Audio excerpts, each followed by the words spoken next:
शिव पुराण कहती है कि दो चीजें हैं, एक है अपना कर्म, दूसरा है अपना भाग्य।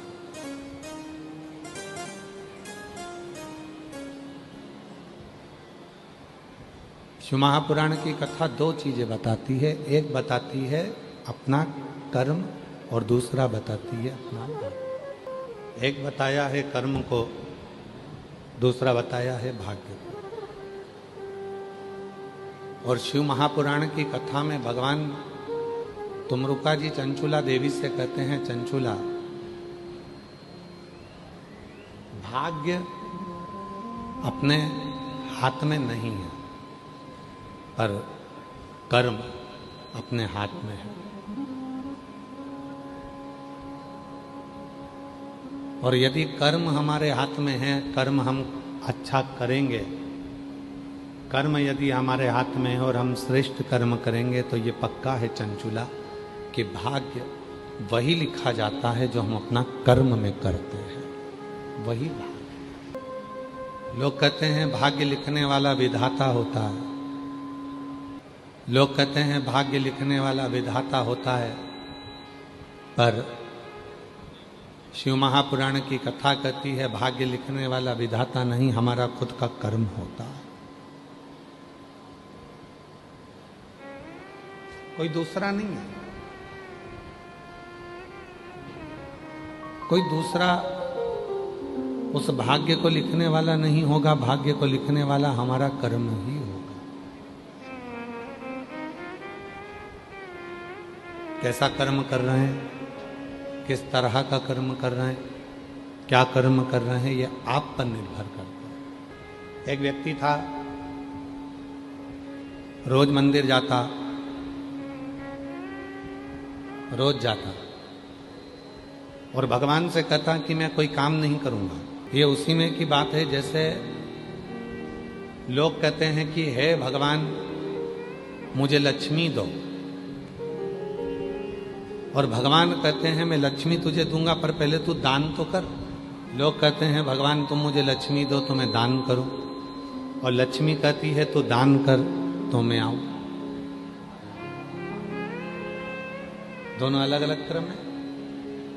केवल मंदिर जाओगे, केवल कथा में चले गए या मंदिर चले गए या तीर्थ चले गए या संतों के पास चले गए या किसी गुरु जी के पास चले गए, तो क्या तुम्हें फल मिलेगा? शिव महापुराण की कथा हो, चाहे गीता जी का ज्ञान हो, गीता जी में भी भगवान कृष्ण कहते हैं कि मेरे भजन के साथ में तुझे कर्म करना पड़ेगा, और कर्म करेगा और मेरा भजन करेगा तो तेरे लिए सारे रास्ते खुलते चले जाए,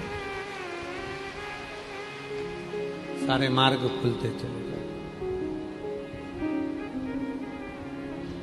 तो कर्म ना करे,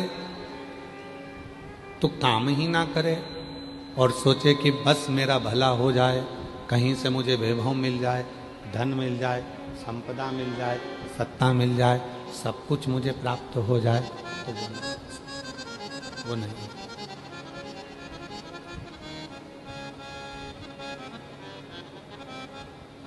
हमारे शैलेंद्र जी एक लाइन गुनगुनाते हैं कि ज्योत से ज्योत जलाते चलो, ज्योत से ज्योत जलाते चलो, ज्योत से ज्योत जलाते चलो, प्रेम की गंगा बहाते चलो, प्रेम की गंगा बहाते चलो। राह में आए जो दीन दुखी, राह में आए जो दीन दुखी, सबको गले से लगाते चलो, प्रेम की गंगा बहाते चलो। अपने कर्म को करते हुए आगे बढ़ो। शिव जी को एक लोटा जल चढ़ाओ, भजन करो, कथा सुनो, सत्संग करो, पर उसके साथ जरूरी है अपना कर्म करना।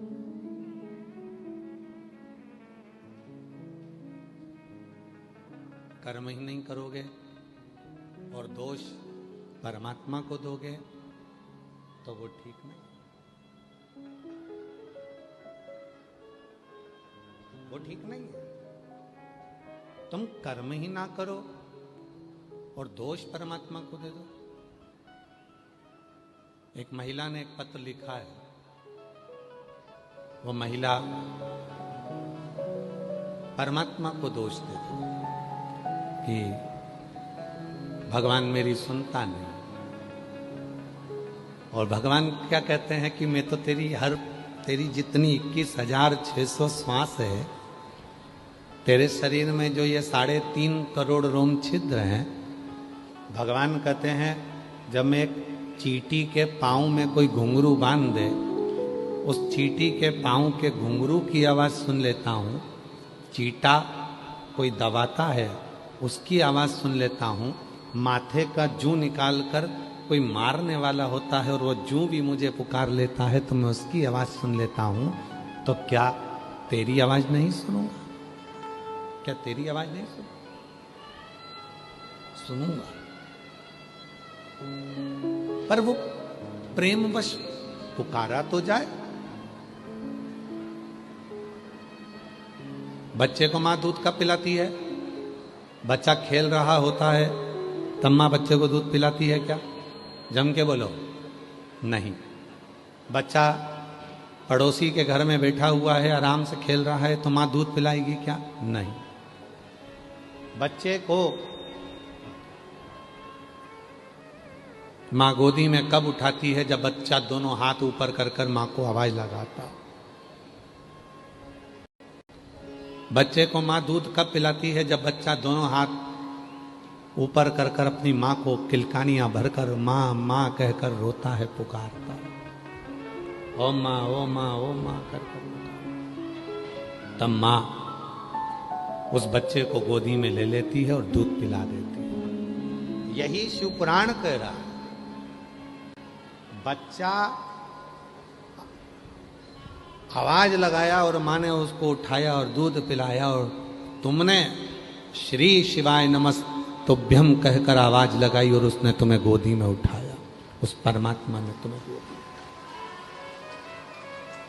तुम्हारे दुखों को काटना प्रारंभ किया, तुम्हारी तकलीफों को मिटाना प्रारंभ किया।